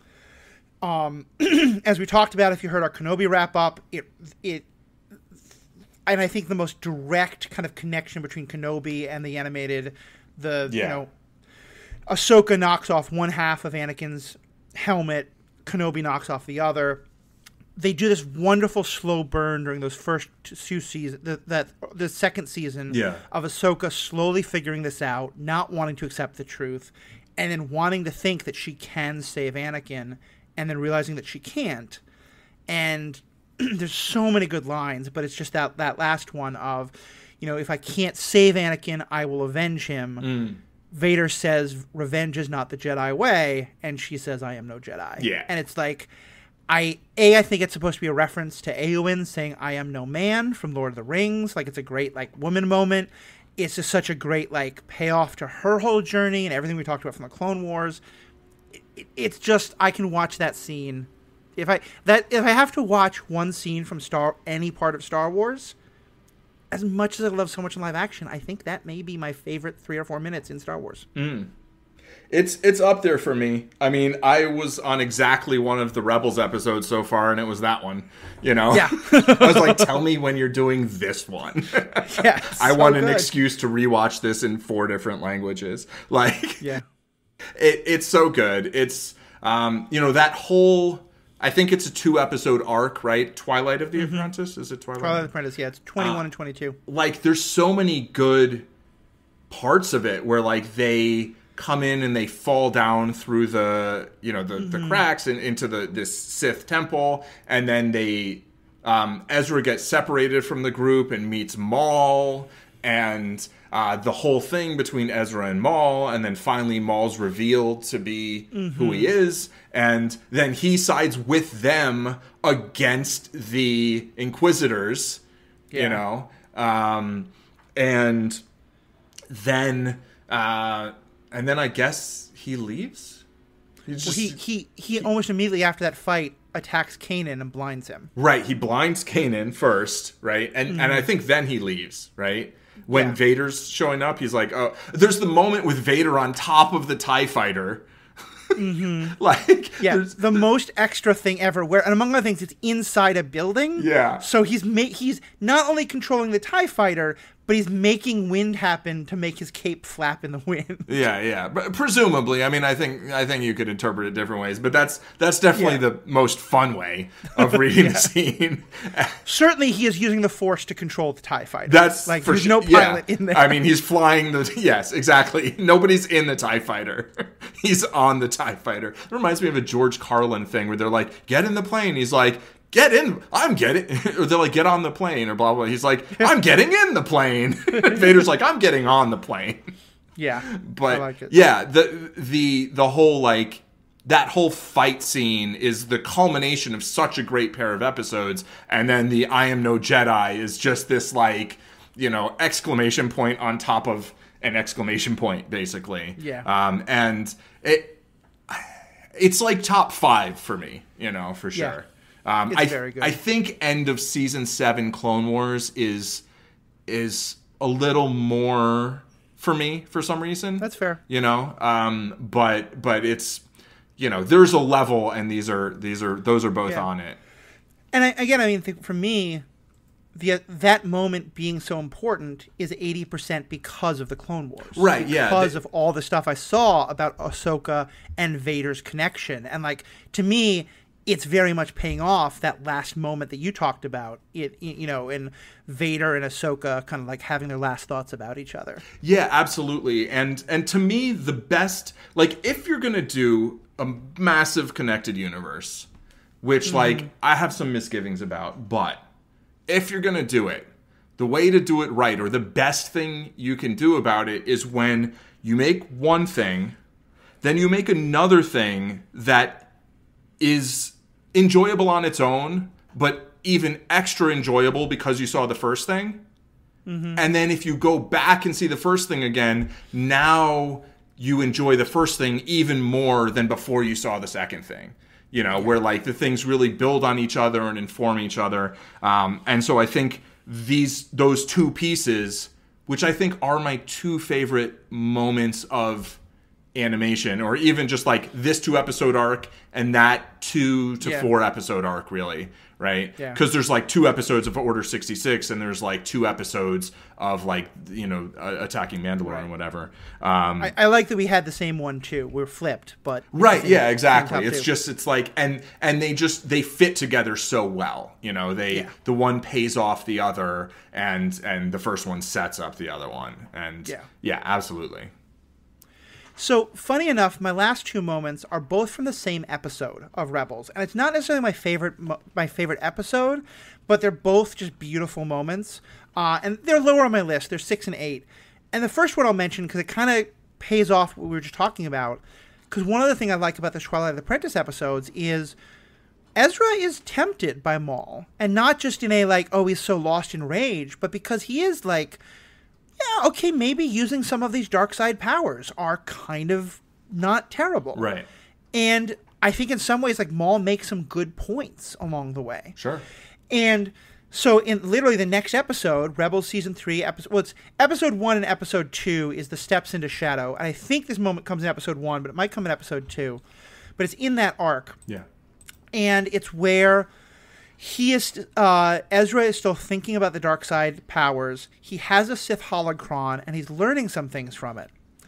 And they're in a battle scene. And I got into a big argument with my other co-hosts and a lot of the fans. I think a lot of people disagree with this on me, and that's totally fine. I think they like the moment, but they interpret it differently than I do.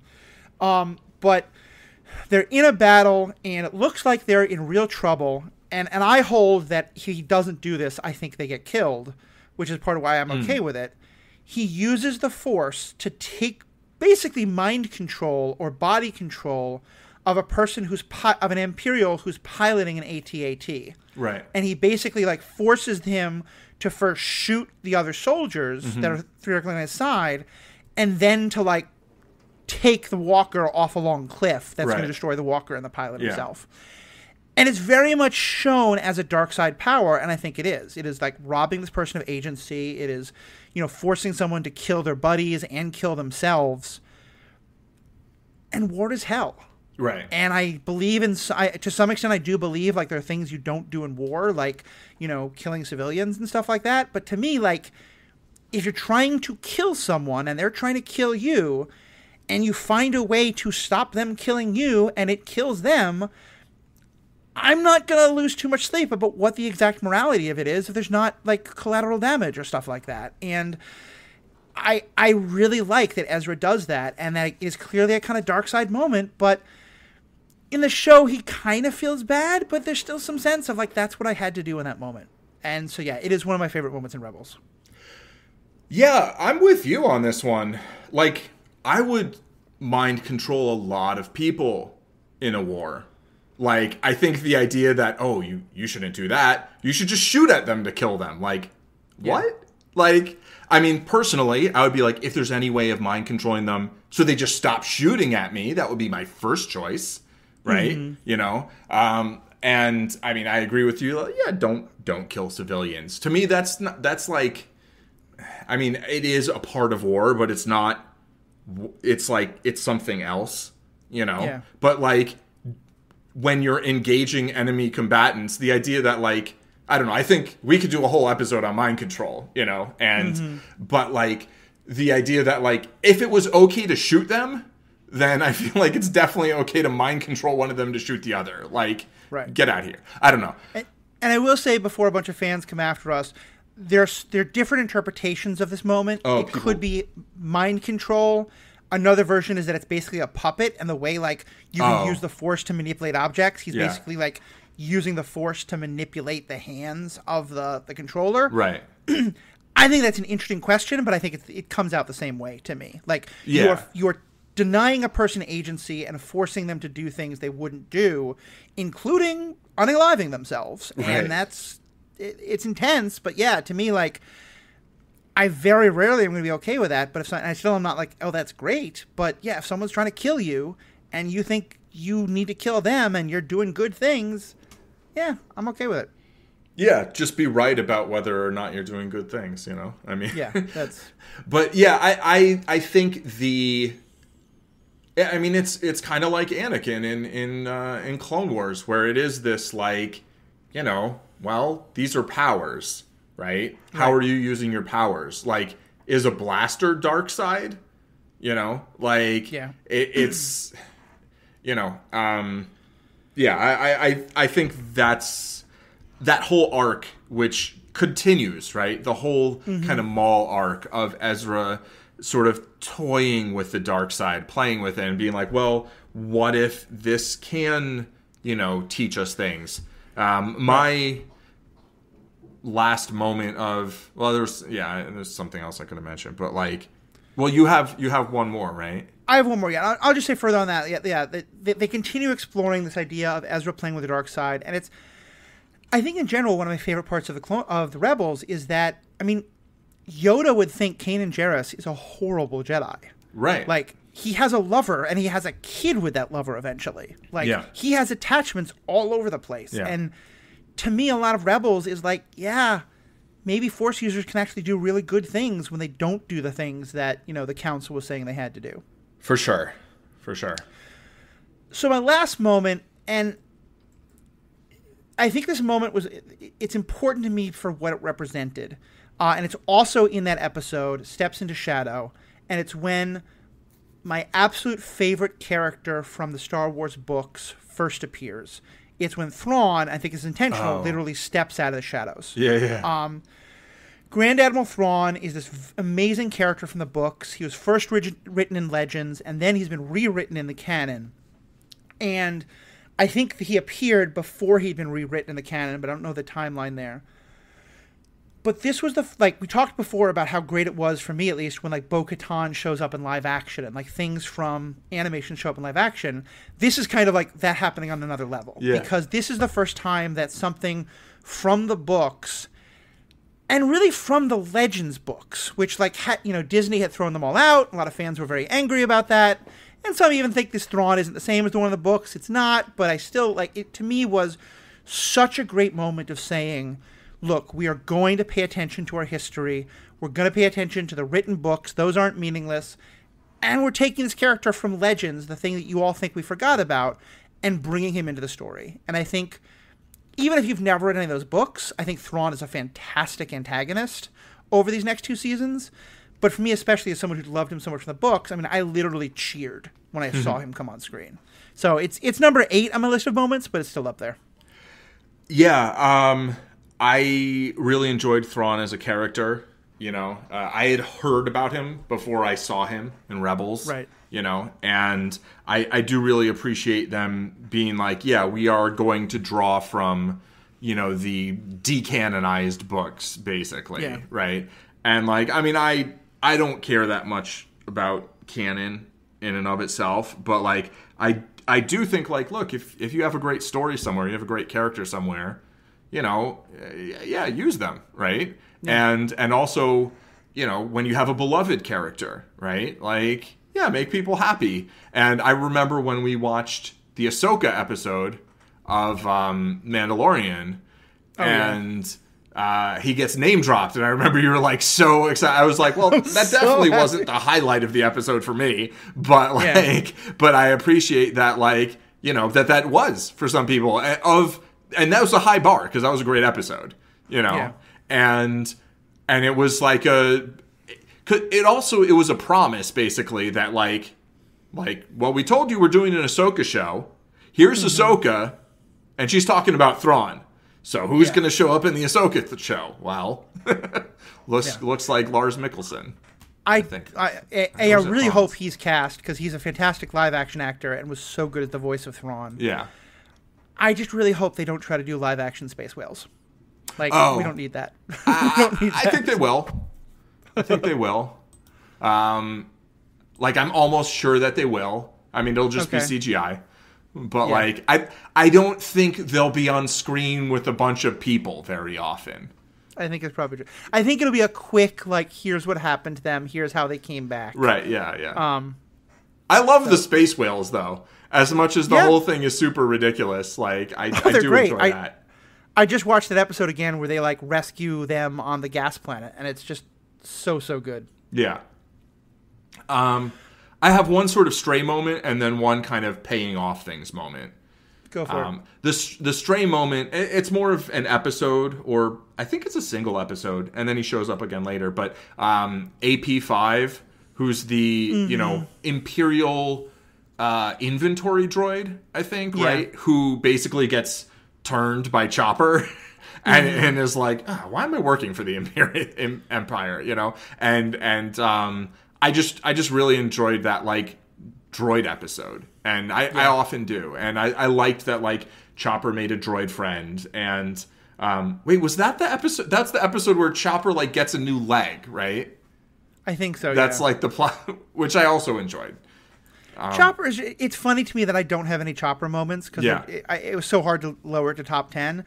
If I was doing only 10 moments from Rebels, a couple of them would be Chopper, absolutely. He's just such a fun character. Yeah, for sure. Absolutely. At first I was going to say that I thought he was voiced by D. Bradley Baker, but I think actually he's Dave Filoni. Who does Chopper? Yeah. Yeah. But anyway, yeah, there's a lot of great Chopper moments. And that was one of the ones that definitely was the kind of not. I feel like him having. Yeah, I don't think it's Dave Filoni. I think if I have a favorite Chopper moment, it's when basically Londo like pulls a fast one over them and winds up like. Kanan loses Chopper in a game of Sabacc to Lando. Oh, yeah. And then for that whole episode, Chopper is just like, nope, not going to do that. Lando owns me now. Like, he just is so... He's such a brat. It's just the best way to describe his character. It's for so sure. Good. For sure. And what was your last moment? So my last moment is the end of the Maul arc, really. Oh, God, yeah. And not the Maul and Kanan arc. I mean, not the Maul and Ezra, sorry. But the end of Maul and Kenobi, which is a payoff of, years in the making, right? Because, I mean, I thought the best part of The Phantom Menace was the duel at the end, right? Yeah. Where Kenobi apparently kills Maul. Turns out it wasn't that simple. Apparently, the thirst for vengeance can keep you alive a long time or something like that, even when you lose half your body. But the whole Maul arc through all of, through all of the Clone Wars, and there's a lot of interactions with Kenobi, right? There's so much stuff going on. And then they reintroduce Maul here. They have him have a whole thing with Ezra, trying to turn him to the dark side, trying to make him his apprentice. Right, and then finally, they're playing with the holocrons or something, and then they see the planet with two suns, and so Maul goes there. I think intending to kill Luke, probably. I think that's like the goal, right, or something. Yeah, I mean, and this is something that is developed over a number of different episodes, but it's like. And you saw it in a weird, like, Clone Wars Season 7 also had this, where Maul has somehow figured out the plan. Like, Maul knows what's going to happen, and he figures out that Vader is Anakin, and he warns Ahsoka of it, and she just... One of the most heartbreaking parts of that is that she won't listen, and he's right. Yeah. And then, it's like... he basically figures out what's going to happen, and is like, I need to kill Luke... It's not exactly clear what he wants, but maybe he's going to kidnap him and try and turn him or something. To me, it's mostly just like at this point he lost his brother. He's been abandoned by Palpatine.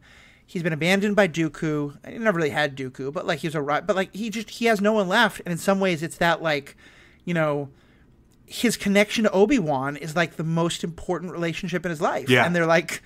Always fighting. Yeah. But like they, it's just such a it's an enemies to not even friends because he does kill him, but like Kenobi has so much respect for him and like holds him while he's dying. And it's meaningful enemies, right? It's like there's meaning there beyond just the conflict. And that fight scene, it's a very brief duel, right?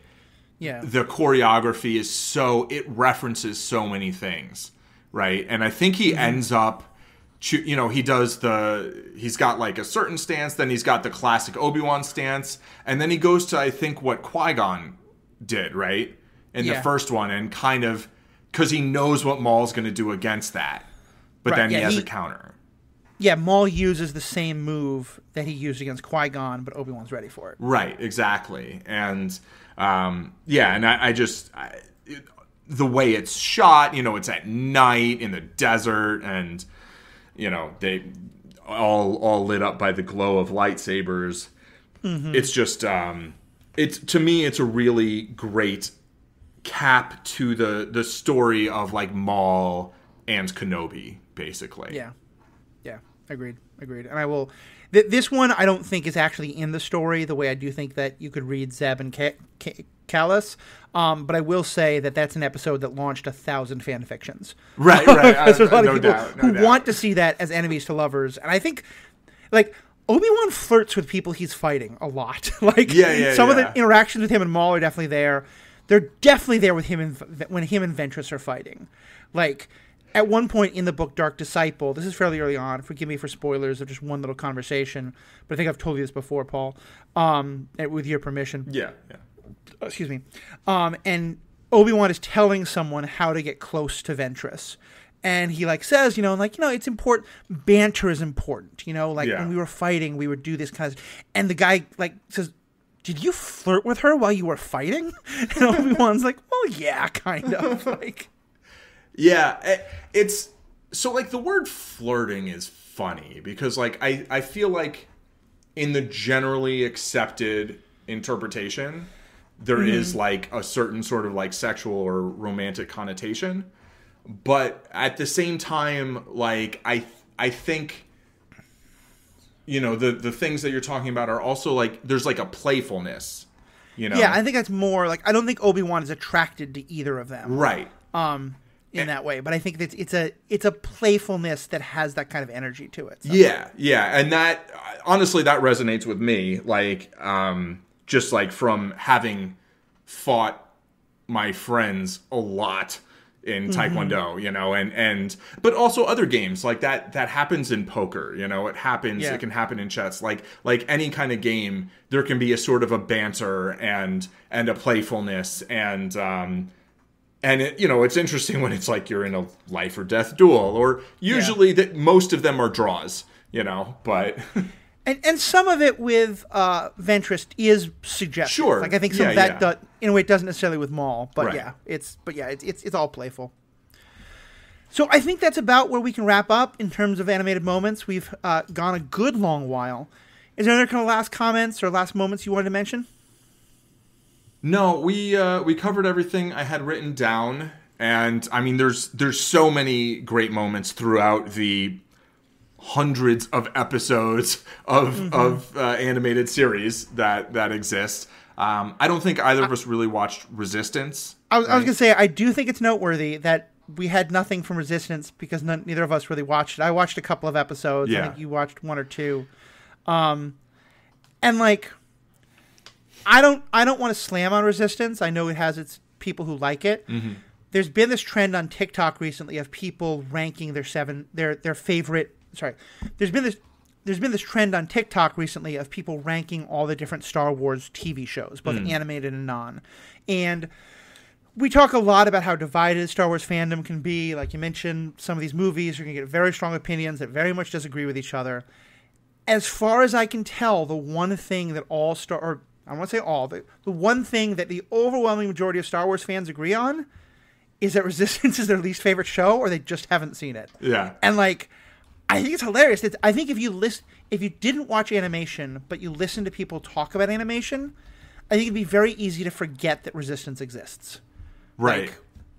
And in some ways it should be really interesting because it sets up the First Order. And I think part of it may be kind of people not loving the sequels, and part of it is that it is aimed at a younger audience than I think Rebels was, more to what Clone Wars was early on, as far as I understand. And again, it has its lovers, but I just think it's kind of hilarious that it is almost, you and I got this entire episode without ever mentioning it. Right. And it is very often forgotten by, I think if we hadn't brought it up, I think a lot of people just either never doesn't know or would have just completely forgotten that Resistance exists. Yeah, like there's some other thing I think that has like these like 10-minute shorts or something that I watched one of, and I was kind of like, it just didn't do anything for me. I'm not sure if that is Like, I don't even know what Resistance is. Like, it just never, and nobody was like, oh, you definitely should watch this. And like, maybe I don't know, maybe I'll watch it. Maybe we'll do an episode on it at some point. But like, Resistance is about the early days of the Resistance and the early days of the First Order. And, like, Phasma's a part of it. And, like, I think the thing you're talking... very bad animation, but there was another show called Clone Wars, not the Oh, that's Clone definitely Wars. not. That's definitely not what I'm talking about. No, this had, like, Rey and BB-8. Oh, interesting. Yeah, I'm not sure what that one is. Yeah. So... yeah, all right, I think it's a good place to wrap up then. Thank you very much, Paul. You suggested this episode first. I think it was a really great thing for us to get into. As always, fans, we want to hear from you. What would be your list? We'll publish our lists and we'll list the different episodes. Paul is going to have to write it for that. But we got to... we have to post... No, we've got 48 hours before we have to post this, so maybe Paul will do it. Who knows? The best way to not get Paul to do something is to tell him he has to do it, so I probably have, like... screw the pooch there, but we'll see what can happen. Well, anyway, though. Okay, yeah. I just went on a whole journey. But anyway, yeah. Send us your lists. Send us what you think of our lists. Would love to hear your thoughts on it. Most importantly, as fans, be good to each other. Word. Sentence. Paragraph. Okay, you're not going to say page. Fine. I'm out.